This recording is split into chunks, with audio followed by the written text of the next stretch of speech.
پسر در انجمن دعوای دانایی مکن.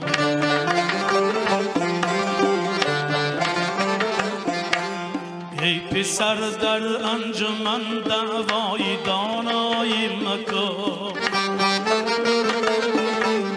نیک بینگر نیک بشنو میلی بدرایی مکن.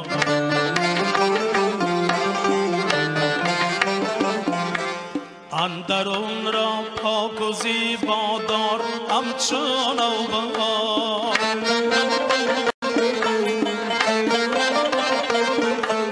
اندرون را پاک و زیبا دار همچون نوبهار. باطن ار زیبا نباشد ظاهر آرای مکن.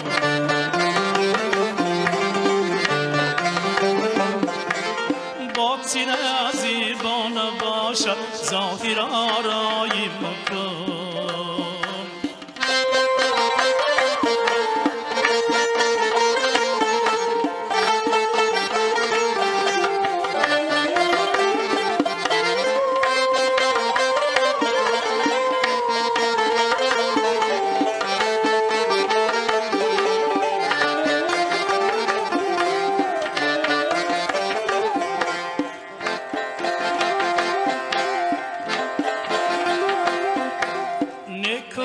چون از خدای مهربان آید همه.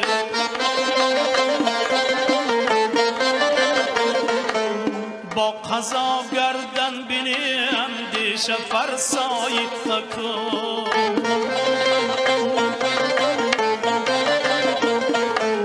حکم حکمی هم بود فرمان شو فرمانی خدا. جز به فرمانی خدا فرمان فرمای مکن.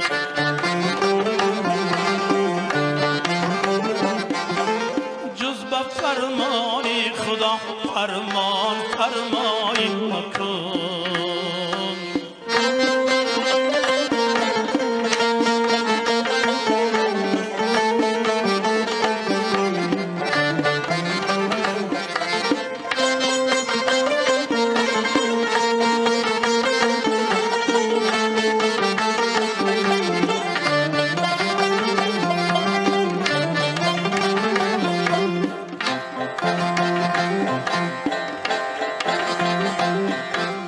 استواری پیش کنن در نبردینی کبه.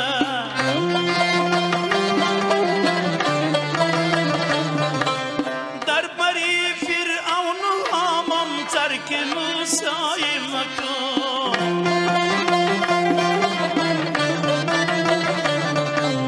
در جوانی راه پیران چون روی راهی نکن.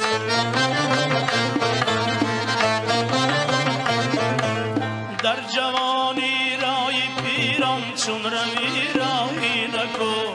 چون به پیری ها رسیدی کاری برنای مکن.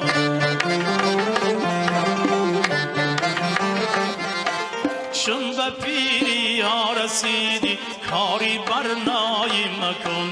چون به پیری ها رسیدی کاری برنای